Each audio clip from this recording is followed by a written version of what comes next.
बिस्मिल्लाहिर्रहमानिर्रहीम।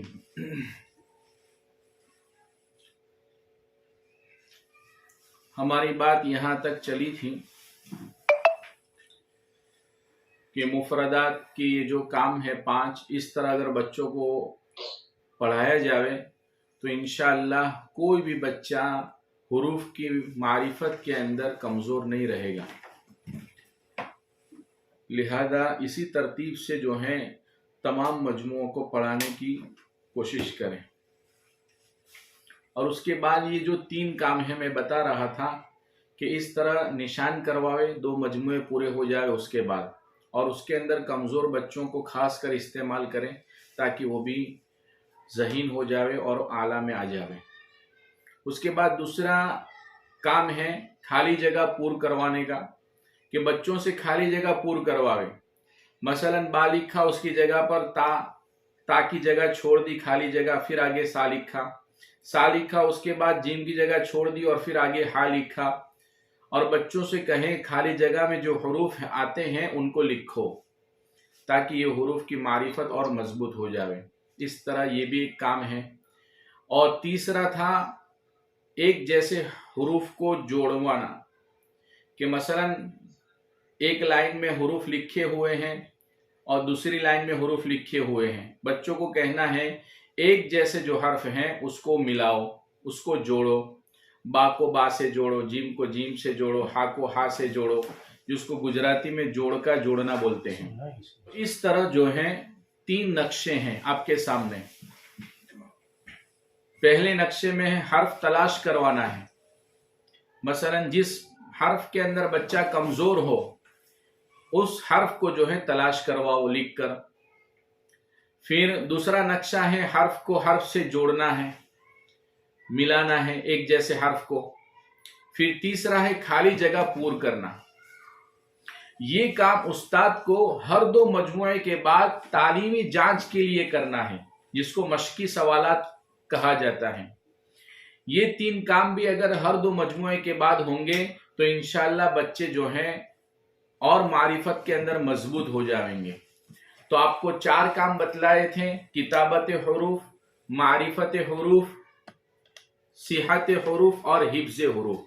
जब मजमुए की पहचान अच्छी तरह हो जावे तो उस्ताद बजाते खुद अपनी जुबान से अदा करके हर्फ बतलावे।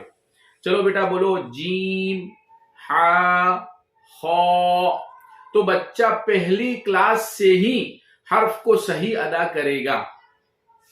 आजकल हमारे मकातिब में असातिदा ये समझते हैं कि सिहत का काम तो बड़े इदारे में जाकर फिर होता है, मकतब में नहीं कराने का। यहां तो सिर्फ पहचान हो जाए गनीमत है, ऐसा समझते नहीं। हम बच्चों को पहले दिन ही से सिहत के साथ हुरूफ बुलवावे ताकि आगे जाकर जब वो कुरान में पहुंचे तो कुरान में भी सिहत के साथ वो कुरान पढ़ेगा इंशाअल्लाह। तो पहले दिन ही से, बुनियाद ही से हमको बच्चों को सिहत के साथ हुरूफ बुलवाने हैं। तो ये मुफरदात के बाद जो है कायदे का काम है मुरक्कबात का बयान। ये चूंकि हमारी ये लास्ट मीटिंग है अभी के एतबार से आज की, तो आपके सामने जो कायदे के काम हैं उसके उमूर आपके सामने पेश कर देता हूं। इंशाअल्लाह ये उमूर आपके पास आ जाएंगे। इस उमूर को कैसे पढ़ाना है, उस उमूर पर कैसे मेहनत करना है, उसकी किताब भी बनी हुई है। बच्चों को पढ़ाने का तरीका हज़रत मौलाना इस्माइल साहब कापोद्रवी दावत बरकातुहुम की, अगर वो भी आपके पास पहुंच जाएगी तो इंशाल्लाह उसका मुताला करके भी इंशाल्लाह अगर आप पढ़ाओगे तो आपके लिए पढ़ाना बहुत मुफीद होगा। आपको उससे काफी मदद मिल जाएगी। आपके सामने उमूर होंगे और उस उमूर पर कैसे मेहनत करना है उसका मुताला आप किताब से कीजिए। इंशाल्लाह उससे आपको बहुत फायदा हो जाएगा। अब मुफरदात के सबक के बाद जो है मुरक्कबात, यानी मिले हुए हुरूफ की पहचान करवाना है। मुफरदात की पहचान आसानी से हो जाती है। मुरक्कबात के अंदर चूंकि बच्चों में और परेशानी होती है तो उसको और ज्यादा मेहनत से और अच्छी तरह बच्चों को पढ़ाना पड़ता है। तो उसके लिए भी हमारे यहाँ उमूर तय किए हुए हैं कि पहले हम हुरूफ की मुख्तलिफ शक्लें बच्चों को बताएंगे, यानी पहले इब्तिदाई शक्ल की पहचान कराएंगे, फिर दरमियानी शक्ल की और फिर आखिरी शक्ल की क्या है पहचान कराएंगे। अब मुरक्कबात पढ़ाने के अंदर भी हमारे यहां जो है मजमुए बना दिए गए हैं 29 हरूफ के। उनमें से 9 हरूफ ऐसे हैं जिनको अलग कर दिया है कि जिनकी शक्लें जो है मुरक्कबात में भी बदलती नहीं है, यानी किसी हर्फ के साथ मिलने के बाद भी उनकी शक्ल बदलती नहीं है। जैसे दाल है, दाल है, रौ, जा, तो, जो, वाव, हमजा और छोटी हा। तो ये हुरूफ 9 ऐसे हैं कि जिनकी शक्लें जो है मुरक्कबात में बदलती नहीं है। तो वो बच्चों को हम जो है उसको पहले दिन ही उसको बोर्ड पर लिख देंगे।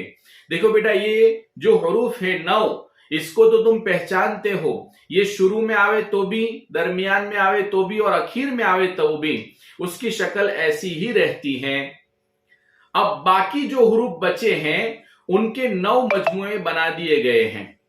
पहला मजमुआ उसमें अलिफ लाम का है, दूसरा बा ता था नून या का है, तीसरा जीम हा खौ का है, फिर सीन शीन सौद दौद ऐन गैन फा कौफ काफ मीम। इस तरह जो है 9 मजमुए के अंदर मुरक्कबात का सबक पढ़ाया जाता है। अब उसकी तरतीब भी आपको बोर्ड पर समझानी थी, लेकिन उसके अंदर वक्त बहुत जाएगा। एक मैं आपको उसका जो है यहां पर जो नक्शा बना हुआ होता है मैं आपको बतला देता हूं कि हुरूफ की मुरक्कबात में इब्तिदाई, दरमियानी, आखिरी शक्लें। बोर्ड पर उस्ताद को चाहिए कि पहले जो है जो मजमुआ समझाना है, मसलन अलिफ लाम का मजमुआ है, तो अलिफ की जो शक्लें होती हैं हर्फ के मिलने के साथ पहले पूरा अलिफ लिखें और लाम भी पूरा लिखें। बेटा ये क्या है, अलिफ है और लाम है। फिर उसकी जो है शक्ल नीचे, उसके नीचे ही लिखे। देखो जिस तरह अलिफ लिखा हुआ दूसरे हर्फ के साथ आता है उसकी आधी शक्ल लिखे, जैसे आपके सामने नजर आता है। ये आपके सामने अलिफ की शक्लें लिखी हुई हैं और बच्चों को बताए, देखो बेटा ये अलिफ की शक्ल है। वैसे अलिफ लाम की बहुत सारी शक्लें आपको कुरान में मिलेगी, ये जो शक्लें हैं उसके अलावा, लेकिन हमें अभी बच्चों को जो है उलझाना नहीं है, बहुत ज्यादा शक्लों में उलझाना नहीं है। जैसे आप बहुत सारे कायदों में आप देखोगे, जैसे अहसनुल कवाइद है और दूसरे अफजलुल कवाइद है, उसमें मुरक्कबात की बहुत सारी शक्लें अंदर बतलाई गई हैं। अब बच्चे जो हैं उन शक्लों को पहचानने में उलझ जाते हैं, इतनी सारी शक्लें। इसलिए अभी जो ज्यादातर कुरान में शक्लें इस्तेमाल होती हैं वही शक्लें यहां बच्चों को समझाना है। और रही वो शक्ल जो दूसरी अलिफ लाम की आती हैं, जो बाद जगहों पर इस्तेमाल हुई है कुरान में, तो जहां पर बच्चा उस वक्त वहां पहुंचेगा, तो चूंकि हमारी तरतीब में तो पारियम पढ़ाने के अंदर भी हुरूफ की पहचान करवाई जाती है पहले, तो वहां अगर कोई शक्ल ऐसी आती है जो बच्चे ने देखी नहीं है, सीखी नहीं है, तो उस्ताद वहां पर उस शक्ल की पहचान करवाता है, जिससे और आसानी हो जाती है। तो बच्चों को उलझाने के बजाय जो ज्यादा शक्लें कुरान में इस्तेमाल हुई हैं उसी की पहचान करवा देते हैं। तो ये अलिफ की शक्लें हैं और लाम की शक्ल, उसकी आसानी बच्चों को इस तरह समझा देवें। देखो बेटा, अलिफ जो है वो दाईं तरफ मुड़ा हुआ होता है जब किसी हर्फ के साथ मिला हुआ होता है, और लाम जो है वो बाईं तरफ क्या है, निकला हुआ होता है, बाईं तरफ होता है। तो इस तरह जो है बच्चों को समझाएंगे शक्ल तो बहुत आसानी से समझ जाएंगे। अब बच्चे शक्ल समझ गए कि ये अलीफ है, अब उसके बाद जो है उसकी मश्क में जाना है। कि कैसे मश्क में जाएंगे, जैसे आपके सामने है मश्क फिल अल्फाज, तो ये आपके सामने है, देखो अलीफ, अलीफ की शक्ल बनी है और लाम की शक्ल बनी हुई है। अब उसके साथ जो है हर्फ को जोड़ेंगे, चूंकि अभी दूसरा मजमुआ हुआ नहीं है, इसके लिए अभी सिर्फ अलीफ की शक्ल बता देंगे और लाम की शक्ल बता देंगे। देखो अलीफ किसी हर्फ के साथ मिलता है तो उसकी शक्ल ऐसी होती है, लाम जब दूसरे हर्फ के साथ मिलता है तो उसकी शक्ल इस तरह होती है। जब ये शक्ल समझ जावे उसके बाद हम जो है दूसरे मजमुए पर चले जाएंगे, बा ता सा नून या का मजमुआ। चूंकि ये बा ता सा नून या ये 5 हुरूफ ऐसे हैं कि जिनकी शक्ल मुरक्कबात में एक जैसी होती हैं, शुरू में भी और दरमियान में भी और आखिर में भी। यानी शुरू में देखें, हम बच्चों को हम आधा करके बताएंगे। देखो बेटा, ये बा है आधा, लेकिन बोला क्या जाएगा? बा, उसका नाम बा ही बोला जाएगा। और बच्चों को उसकी पहचान चूंकि नुक्तों से हो चुकी है मुफरदात में, इसलिए यहां पर भी उनको नुक्तों से ही पहचान कराएंगे। देखो बेटा, ये शक्ल बनाई है मैंने, आधी शक्ल, उसके नीचे नुक्ता हो तो बा, ऊपर 2 नुक्ते हो तो ता, 3 नुक्ते हो तो सा, 1 नुक्ता ऊपर हो तो नून, और 2 नुक्ते नीचे हो तो या। इस तरह जो है पूरी शक्ल बा भी लिखना है, और फिर उस बा को अदा करना है, फिर ता को अदा करना है, सा को अदा करना है, नून को अदा करना है। फिर बच्चों को कहना है, देखो बेटा, मुरक्कबात में हुरूफ की शक्लें आधी हो जाती हैं। शक्ल भले आधी हो जाए, लेकिन उसका नाम बदलता नहीं है। उसको हमारे असातिज़ा किराम जो है मिसाल से बच्चों को समझाते हैं। देखो बेटा, मोहम्मद नाम के 2 लड़के क्लास में हैं, दोनों का नाम क्या है? मोहम्मद। दोनों की शक्ल कैसी है? अलग अलग है। दोनों की शक्ल अलग अलग है, लेकिन नाम कैसा है? एक जैसा है। तो यहां इसी तरह ये पूरी बा लिखी हुई है, तब भी उसको बा बोलेंगे, और बा आधी हो गई, उसको हमने आधा कर दिया, तब भी उसका नाम बा ही रहेगा, उसका नाम बदलेगा नहीं। तो शक्ल उसकी बदली है, आधी हुई है, लेकिन उसका नाम बदलेगा नहीं। इस तरह बच्चों को समझाएंगे। बहुत सारी मिसालें देकर आप समझा सकते हो, ताकि बच्चे के जहन के बिल्कुल करीब हो जावे मुरक्कबात के एतबार से। और ये पहचान बहुत जरूरी है, बच्चों को मुरक्कबात के एतबार से कुरान से जोड़ना है, और असल मुरक्कबात ही हैं। मुफरद हुरूफ कुरान में बहुत कम इस्तेमाल हुए हैं, असल तो मुरक्कबात ही होते हैं। मिले हुए हुरूफ से क्या कलीमा बनता है, लफ्ज बनता है, तो उसी की असल पहचान कराना है। तो उस्ताद असातिज़ा से इस बारे में बहुत अहम गुजारिश है कि एक एक मजमुए को अच्छी तरह क्या है बोर्ड पर समझावे, लिख लिख कर। जब एक मजमुआ पूरा हो जाए, अब उसकी पूरे तमाम 29 हुरूफ के साथ मश्क करें। मसलन बाकी एक शक्ल, इब्तिदाई शक्ल आपने जाए समझा दी बच्चों को, अब उसकी मश्क करावे, बाकी साथ सब हुरूफ मिलावे, बा ता बा जीम बा हा, क्योंकि आखिर में तो सबकी शक्लें सेम होती है, पूरी होती है, मुकम्मल होती हैं। इसलिए इब्तिदाई शक्ल के साथ आप पूरी तख्ती लगाकर मश्क करा सकते हो। फिर इब्तिदाई शक्ल की मश्क हो गई तो फिर दरमियानी शक्ल समझावे। देखो, दरमियानी शक्ल भी का नक्शा आपके सामने है कि किस तरह उसको काट कर बनाया है। तो इसी तरह बच्चों के सामने इसी तरह काट कर बनाना है। देखो बेटा, दरमियान में जब बा आता है तो उसकी शक्ल इस तरह होती है, ता इस तरह होती है, और बच्चे इसको नुक्तों से ही पहचानेंगे। इब्तिदा में जो है इस तरह काटकर शक्लें समझाना है, ताकि हमेशा के लिए उनको दरमियानी शक्ल जहन में बैठ जाए इस मजमुए की, और वो भूले नहीं। फिर उसकी मश्क कराओ, दरमियानी शक्ल समझ गए, अब उसकी मश्क कराने तमाम हुरूफ के साथ, यानी पूरी तख्ती के साथ करा सकते हो। बा बा अलिफ, बा बा लाम, ता जीम, ता ता अलिफ, ता बा अलिफ, इस तरह। फिर इसी तरह आखिरी शक्ल तो बहुत जल्दी समझ जाएंगे, क्योंकि उसमें तब्दीली होती नहीं है। तो इब्तिदाई और दरमियानी शक्ल समझाने के बाद अल्फाज में उसकी मश्क करवाना है, यानी दूसरे हुरूफ को मिलाकर उसके अंदर क्या करेंगे? मश्क करवाएंगे। इस तरह जो है बाता सा नून या का मजमुआ मुरक्कबात के अंदर पढ़ावे। फिर दूसरा मजमुआ जिम हा खौका है, इसी को उस तरतीब से कि पहले मुफरद हुरूफ पूरा लिखें, यानी जीम हा खौ मुकम्मल लिखें, फिर उसको आधा करें, यानी जो उसकी शक्ल इब्तिदाई बनती है उस तरफ बोर्ड पर लिखिए, और बच्चों को कहे, देखो बेटा, ये जीम है, उसको आधा हो गया है, जब दूसरे हर्फ के साथ मिलता है तो उसकी इब्तिदाई शक्ल इस तरह हो जाती है, दरमियानी शक्ल इस तरह हो जाती है, और आखिर में इस तरह हो जाता है। इस तरह बच्चों को समझावे, समझ जावे, उसके बाद फिर इस मजमुए की मश्क करावे। अब पहला मजमुआ हो चुका है, अब पहले मजमुए का भी सहारा लेवे, उसको भी साथ में मश्क करावे, बाता सा नूनिया के साथ अलिफ लाम को भी मिलावे, और जीम हा खौ के साथ भी उसकी क्या है? मश्क करावे। इस तरह एक एक मजमुआ आगे बढ़ाते जावे। एक मजमुआ पढ़ाने के अंदर ये नहीं है कि एक दिन में एक मजमुआ पढ़ाना है, आपको एक मजमुआ पढ़ाने के अंदर 1 हफ्ता लगाना पड़ेगा, तब जाकर बच्चों के जहन में एक मजमुआ बैठेगा, उसकी पहचान उनको होगी।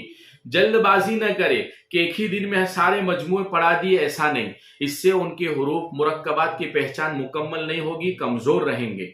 एक हफ्ता एक मजमुए के पीछे लगावे और अच्छी तरह पहचान करावे, मश्क फिल अल्फाज करावे, फिर आगे बढ़ने की कोशिश करें ताकि मुकम्मल पहचान हो। तो ये मजमुए आपके सामने है। और फिर खास करके ऐन का मजमुआ जो है, ऐन गैन का मजमुआ, चूंकि उसकी दरमियानी शक्ल भी अच्छी तरह समझानी है। चूंकि मीम की शक्ल और ऐन गैन की शक्ल, इसी तरह जीम हा की दरमियानी शक्ल जो है थोड़ी बहुत जो है उसके अंदर मिली जुली लगती है। तो उसको जो है बहुत अच्छी तरह समझाना है कि देखो ऐन गैन का सर मुकम्मल बंद होता है और जीम हा खा जब दरमियान में आते हैं तो उनका सर खुला हुआ होता है थोड़ा। इस तरह बच्चों को उसकी पहचान करानी है और मश्क करवानी है। तब जब तमाम मजमुए मुकम्मल हो जाए फिर तमाम की क्या है मश्क फिल अल्फाज करवावे। तो उसके उमूर मैंने आपके सामने रखे हैं। मश्क फिल अल्फाज इस तरह कराते हैं, देखिए बा के साथ तो को मिला दिया, यानी उन हुरूफ को भी मिलाया जिनकी शक्ल बदलती नहीं है। देखो बच्चों को बतलाया बेटा तो कहां पर आया, दरमियान में आया, तो दरमियान में भी शक्ल उसकी बदली नहीं है। इस तरह बच्चों को समझाएंगे और उन हुरूफ को भी इस्तेमाल कर लेंगे मश्क के अंदर जहां पर जो है हर जो हुरूफ बदलते नहीं है, जिनकी शक्ल बदलती नहीं है, उनको मश्क में इस्तेमाल कर लेंगे। तो ये मश्क फिल अल्फाज का काम हुआ कि एक मजमुए की शक्ल समझ गए, उसके बाद जो है उसकी मश्क करवानी है। उसके बाद जो है हमारे यहाँ बच्चों को एक और मश्क कराई जाती है, मश्क फिल अस्मा जिसको बोलते हैं, जिसको मश्क फिल अस्मा कहा जाता है।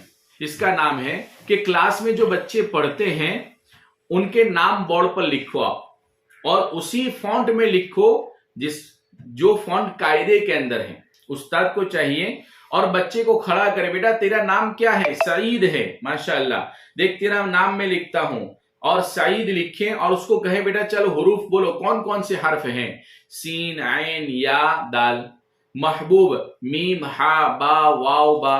देखो बेटा तेरे नाम के अंदर 4 हर्फ हैं। इसी तरह बच्चों को कहे तेरे दोस्त का नाम क्या है, मोहम्मद, मोहम्मद लिखा, तेरे दोस्त का नाम क्या है, अहमद, हुसैन, इस्माइल, अहमद, इस तरह, और उसके हुरूफ की पहचान करावे।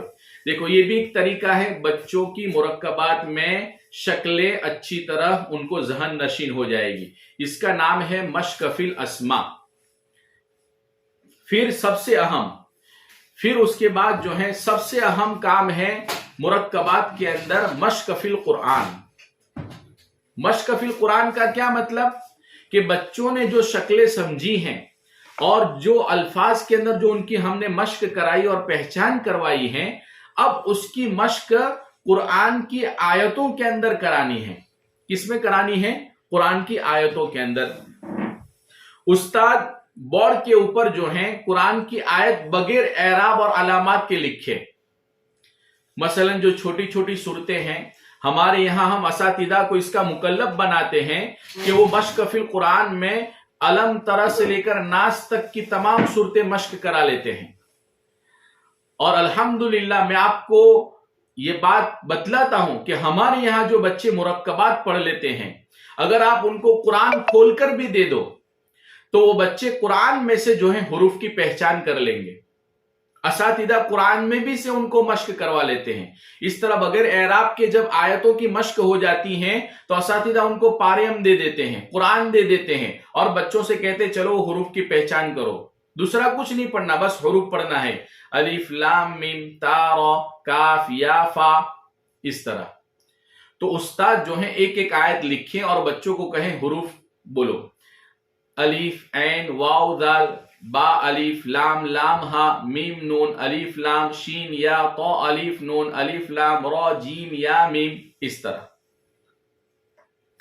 तो इसको कहते हैं मश्क फिल कुरान और ये बहुत ज्यादा करवाना है। बच्चे के अंदर मश्क फिल कुरान की सलाहियत हो गई, समझो अब बच्चा मुरक्कबात के एतबार से कुरान से जुड़ गया। यानी कुरान समझने के लिए, पढ़ने के लिए जो हुरूफ की पहचान मुरक्कबात के एतबार से होनी चाहिए थी, बच्चे के अंदर यह सलाहियत पैदा हो गई। तो इसको कहते हैं मश्क फिल कुरान। तो मुरक्कबात में ये उमूर है, इसको याद रखें। पहला है मुख्तलिफ शक्लें, हुरूफ की मुख्तलिफ शक्लें, फिर मशकफिल अल्फाज, मशकफिल अस्मा और मशकफिल कुरान। ये 4 काम इंशाअल्लाह उस्ताद करेंगे। उम्मीद है, पूरे तजर्बा भी है इसका, कि बच्चा, कोई भी बच्चा मुरक्कबात में कमजोर रहता नहीं है। तो ये हुआ मुरक्कबात के उमूर और उसके काम। इस तरह इंशाअल्लाह इसमें मेहनत करना है। उसके बाद जो है दूसरा कायदे का काम है एराब, यानी हरकत, तनवीन और जज्म का सबक बच्चों को समझाना है। हमारे यहां हुरूफ की पहचान के बाद हरकत का सबक पढ़ाया जाता है, उसके बाद तनवीन का सबक पढ़ाया जाता है और उसके बाद जज्म का सबक पढ़ाया जाता है। ये एराब का सबक कहा जाता है। एराब की शनाख्त और उसके मुताबिक अल्फाज को पढ़ना। तो एराब 7 हैं, 3 हरकत, 3 तनवीन और जज्म। ये बच्चों को किस तरह पढ़ाना है, इसका भी बहुत उम्दा तरीका है। उस तरीके के मुताबिक अगर बच्चे को पढ़ाएंगे, इंशाअल्लाह कोई भी बच्चा कलीमा पढ़ने में कमजोर नहीं रहेगा। तो ये एराब की शनाख्त, उसमें पहला बयान है हरकत का। हरकत का बयान, हरकत की पहचान बच्चों को कैसे कराएंगे, उसके लिए आसान तरतीब ये है कि उसमें भी ये काम तय किए हुए हैं। पहले हरकत की पहचान करवाओ, मुतहर्रिक हर्फ पढ़ने का तरीका दूसरे नंबर पर। क्या मतलब, जबर की हरकत के साथ और जबर की हरकत के बगैर हर्फ की आवाज का फर्क बतलाना है। नंबर 3, 2 हरफी कलिमात की मश्क, यानी 2 मुतहर्रिक हर्फ की आवाज मिलाना सिखाए। चौथा है 6 हरफी 4 हरफी कलिमात की मश्क और 5वां है तब्दील अमसिला, यानी नुक्तों और हरकत की को बदलकर मिसाल को बदलना है। इसको मैं नमूने के तौर पर आपको इंशाअल्लाह बतलाता हूं किस तरह बदलना है। अब पहला काम है हुरूफ की हरकत की शनाख्त। बच्चा मुरक्कबात का बयान उसका मुकम्मल हो गया, अब हरकत में आया है। तो हमारे यहां हरकत की पहचान इस तरह कराते हैं।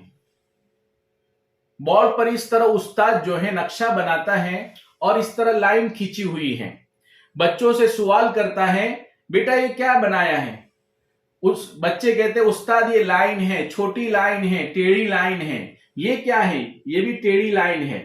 अच्छा ये क्या है? कि ये वाव है। बच्चे को चूंकि वाव की शक्ल जैसा लगता है पेश, इसलिए वो क्या कहते हैं, वाव है। बच्चों को कहना, बेटा ये जो लाइन तुमने कही ना, ये टेढ़ी लाइन, ये टेढ़ी लाइन नहीं है, इसका बहुत ही अच्छा नाम है। किसको सीखना है?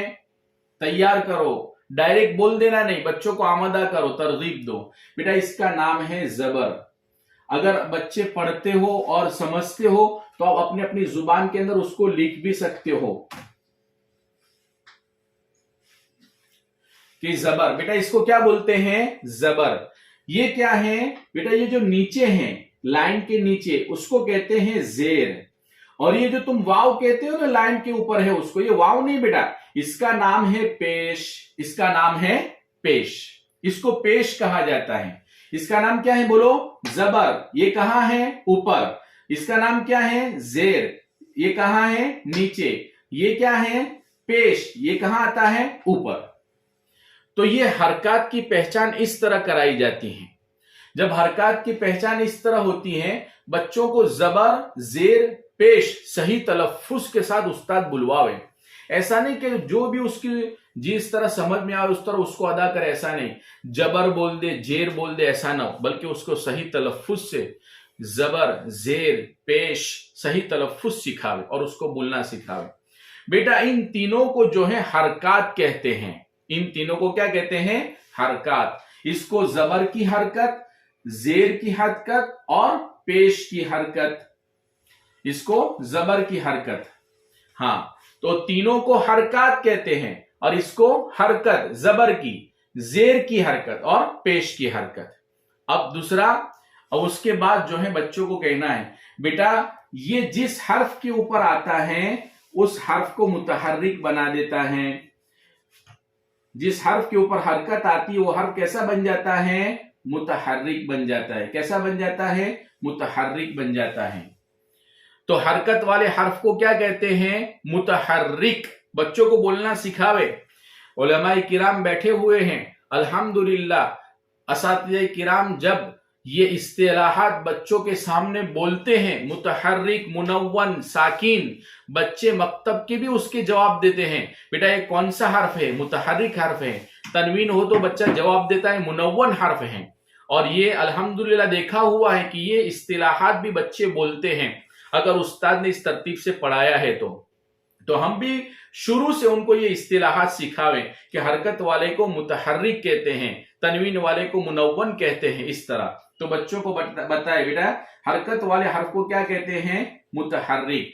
जबर की हरकत आवे तो भी मुतहर्रिक, जेर की आवे तो भी मुतहर्रिक, पेश की आवे तो भी मुतहर्रिक। अब हमने मकाम भी उनको बताया है कि कहां आता है जबर, कहां आता है? ऊपर आता है। और जेर कहां आता है?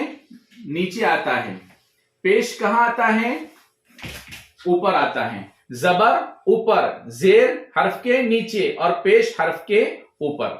इस तरह बच्चों को जो है हरकत की पहचान करवानी है। अभी हम सिर्फ हरकत बता रहे हैं, अभी उनको पढ़ना सिखाया नहीं। अब अभी अक्सर मकातिब में क्या होता है, बच्चे जब जो है पहली ही अभी सीढ़ी में है और उस्ताद जो है उनको डायरेक्ट जबर पढ़ने की मिसालें दे देते हैं। अभी सिर्फ उनको तख्ती जबर की पहचान नहीं हुई, हरकत की पहचान नहीं हुई और उनको तख्ती पढ़ा देते हैं। और फिर क्या करते हैं? मिसालें फौरन दूसरे दिन शुरू हो जाती हैं। अमरा, बलग, हसद, वक़ब पढ़ाना शुरू कर देते हैं। तो अब वही मैंने जो आपको पहले बतलाया कि उस्ताद मिसालें रटाता है। रोजाना 3 मिसालों का सबक होता है और कहते हैं बेटा इतना याद करना है, कलम से निशानी कर देता है। वो बच्चा पूरे 3 घंटे मकतब के वक्त में अमरा अमरा, बलगा बलगा, हसद हसद, पूरे 2 घंटे 3 अल्फाज रट रट कर क्या है अपना वक्त गुजारता है। तो इतना सारा वक्त 3 घंटे उसने दिए, उसके अंदर सिर्फ उसको क्या मिला? 3 अल्फाज और 3 कलीमे मिले। सलाहियत कुछ नहीं बनी। अगर यही जबर उसको दूसरी मिसाल के ऊपर लगाकर पढ़ने को कहेंगे, वो बच्चा कह देगा मेरा ये सबक नहीं हुआ है, ये मेरा सबक नहीं है, मुझे तो बस ये 3 कलिमात उस्ताद ने दिए हैं, अमरा, बलगा, हसदा, बस यही मैं पढ़ सकता हूं। उसके नीचे वाली लाइन जो जबर के सबक की है, आप उसको कहो बेटा ये दरबा वाला पढ़ो, उस्ताद मेरा सबक नहीं हुआ है। क्या हुआ? उस्ताद ने 3 घंटे में उसको सिर्फ 3 कलिमात रटाए बस। तो ये बच्चों के औकात को जाये करना है। इसलिए हम बच्चों की सलाहियत बनावे, और बच्चों की सलाहियत बनाने के लिए बहुत अच्छी तरतीब है, बहुत मुफीद तरतीब है। इंशाअल्लाह आपको उससे बहुत फायदा होगा। तो हम हरकत की पहचान कराए, हरकत की पहचान कराए, उसके बाद उसका मकाम बताए कि जबर कहां आता है? ऊपर। जेर कहां आता है? नीचे। पेश कहां आता है? ऊपर। अब इसकी वसूलिया भी करें, जैसे मैंने मुफरदात के अंदर आपको बताया था। बच्चों को पहचान हुई कि नहीं हुई पता कैसे चलेगा? आप बच्चों को बुलाओ, चलो बेटा आ जाओ, तो चलो बेटा जबर लगाओ। बच्चों को ये नहीं मिलना है ऊपर लगाओ, बच्चों को कहना है जबर लगाओ, देखना है वो कहां लगाता है। चलो दूसरे को बुलाओ, बेटा जेर लगाओ, चलो बेटा पेश लगाओ। हाँ, ये वसूलिया भी, ताकि बच्चों को मालूम हो जाए जबर कहां आता है, जेर कहां आता है, पेश कहां आता है। ये वसूलिया भी उस्ताद करेगा तो सब उस्ताद को पता चलेगा कौन बच्चा समझा या नहीं समझा है। उसके बाद जो है बच्चों को जो है दूसरा काम है मुतहर्रिक हर्फ पढ़ना सिखाना। अब ये दूसरा काम आ गया, मुतहर्रिक हर्फ पढ़ने का तरीका बतलाना है। अब आपको एक काम ये भी बतला दूं लगे हाथ, चूंकि उस्ताद ने बोर्ड पर ये समझाया, बोर्ड पर बच्चों को बुला बुलाकर वसूलिया भी की। अभी बच्चे के पास 1 घंटा है, मुस्तकिल 1 घंटा है, वो बैठकर क्या करेगा क्लास में। तो आप जो हैं उसको, जो उसके पास तख्ती है, और हमने चूंकि मुफरदात उसको लिखवाए हैं और मुफरद हर्फ लिखना उसको आता है अलिफ से या तक, तो उसको कहो बेटा अपनी कॉपी के अंदर तख्ती लिखो पूरी, और तख्ती के ऊपर जबर लगा कर लाओ, फिर जेर लगा कर लाओ, पेश लगा कर लाओ, तो वो वहां बैठकर काम करेगा, मशगूल रहेगा और उसका ये वक्त मुफीद बनेगा और उसकी सलाहियत में इजाफा होने का जरिया बनेगा। तो वक्त को मुफीद बनाने का एक ये है कि बच्चों को काम सुपुर्द करें, लेकिन काम सुपुर्द कब करेंगे? जब उस्ताद के पास भी तो काम हो, उसे भी तो मालूम हो कि इस तरह काम होते हैं। तो ये तरतीब में आपको बहुत सारे ऐसे तरीके मिलेंगे जिससे आप बच्चों को मशगूल रख सकते हो। इसलिए कि अगर आप बच्चों को सिर्फ ये कहो कि बेटा पढ़ो पढ़ो पढ़ो, तो अमरा बलग हसदा की मिसाल वो कितनी बार पढ़ेगा? एक बार 10 बार पढ़ा फिर खामोश हो जाएगा, खेलने में लग जाएगा। लेकिन आप उसको अलग अलग काम दोगे तो अलग अलग काम बार बार करके आपको दिखाएगा, बार बार आप करके आपको बतलाएगा। तो इस तरह जो है हलकों में बिठाकर काम लेवे उनसे, फिर उसकी उसूलियाबी भी करें ताकि बच्चे काम में मशगूल रहें। अब उसके बाद जो है मुफरद हर्फ पढ़ाने का तरीका बच्चों को सिखाना है। उसके लिए क्या करेंगे? हमारे यहाँ जो है तीनों हरकत साथ में नहीं पढ़ाते हैं और हर कायदे में पहले जबर का ही सबक पढ़ाया जाता है, इसलिए कि जबर पढ़ना आसान है जेर और पेश के मुकाबले में, ताकि बच्चों के अंदर जबर उनकी जुबान के ऊपर जल्दी चढ़ जावे, बोलते हो जाए। इसलिए पहले जबर की तख्ती पढ़ाते हैं और जबर ही की मिसालें पहले याद कराई जाती हैं।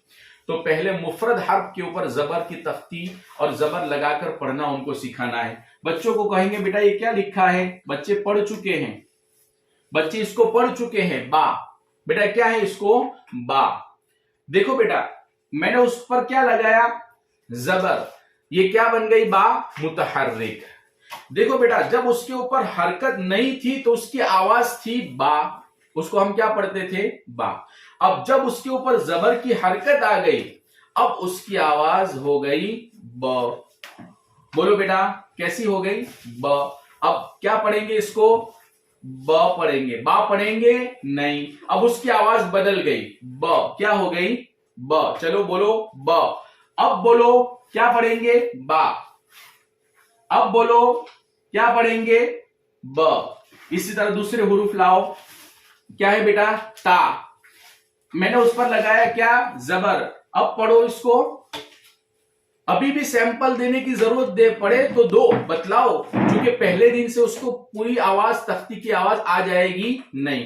पहले 5 हुरूफ 10 हुरूफ की आवाज सीखलावे, 15 हुरूफ की आवाज सीखेगा, फिर खुद ब खुद पूरी तख्ती की आवाज जबर के साथ उसको पढ़ना आ जाएगा। बेटा इसको त पढ़ेंगे, पढ़ो त। बेटा ये क्या है?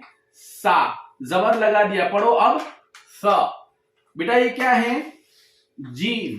क्या पढ़ेंगे इसको बेटा? जीम। जबर लगाया, पढ़ो अब ज। तो इस तरह जो है उनको सिखाना है। पढ़ो बेटा ब त स ज ह। अब बेटा उसको निकाल के पढ़ो, बा ता सा जीम, लगा के पढ़ो ब त स ज। इस तरह पूरी तख्ती के हुरूफ जो है उनको जबर लगाकर आवाज सिखावे और जबर निकाल कर भी उनको पूछे, ताकि दोनों तरह की आवाजों में उनको फर्क मालूम हो कि जबर आवे तो उसकी आवाज इस तरह होती है और बगैर हरकत के, बगैर जबर के उसकी आवाज इस तरह होती है। और चूंकि ये तख्ती बहुत अहम होती है, मुफरदात की तख्ती जितनी पक्की होगी, मुफरद हर्फ की तख्ती जितनी पक्की होगी, उतनी ही उसकी मिसालें जो है 2 हरफी से हरफी की पक्की होगी। ये पहला जीना है और पहली सीढ़ी है। ये अगर कमजोर रहे तो बच्चा आगे मिसालों में 2 हरफी में से हरफी में कमजोर रहता है। जब उसको एक हर्फ की आवाज मालूम नहीं है, वो 2 हर्फ की आवाज मिलाकर कैसे पढ़ सकेगा? 3 हर्फ की आवाज मिलाकर हरकत के साथ कैसे पढ़ सकेगा? इसलिए इस तख्ती के अंदर बहुत अच्छी तरह मेहनत करे उस्ताद। इसलिए हमारी इस तरतीब में बताते हैं कि तख्ती में भी 3 काम है। एक तो फहमे तख्ती, दूसरी है मश्के तख्ती और तीसरी है सिहत तख्ती। ये 3 काम कराने हैं। फहमे तख्ती का मतलब कि जबर के साथ उसको तख्ती इस तरह पढ़ावे कि वो सीधा भी पढ़ सके, अ बा ता सा जा हा ख। आप उसको नीचे से कहो कि या से लगाकर पढ़ो तो वो य ह व न म ल इस तरह अच्छी तरह पढ़ सके नीचे से भी। आप बीच में से भी कहो द द र ज पढ़ो तो वहां से भी पढ़ सके।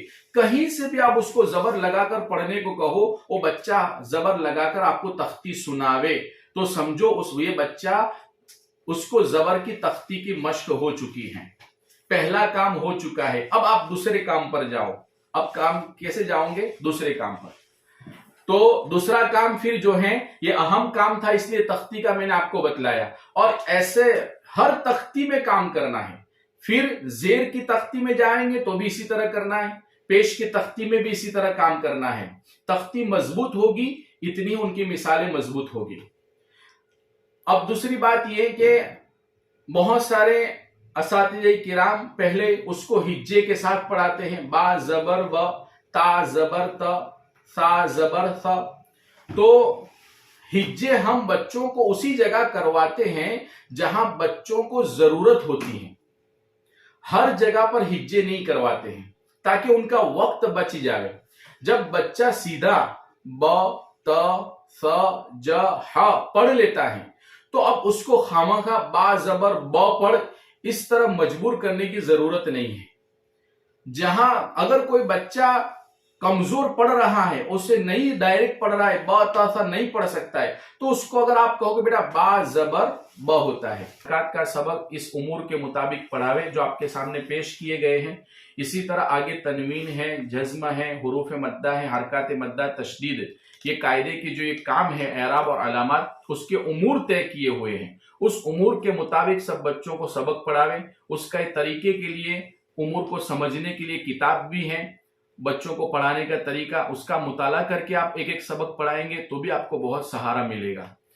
अल्लाह ताला हम सब के जमा होने को कबूल फरमावे, हमारी इस मीटिंग को कामयाब फरमावे, आपके पूरे मुल्क के लिए इसको सिहत कुरान का जरिया बनावे, और अल्लाह ताला पूरे आलम के लिए हमारी इस मजलिस को कबूल फरमावे, हिदायत का जरिया बनावे, कुरान की सही तालीम के आम होने का जरिया बनावे।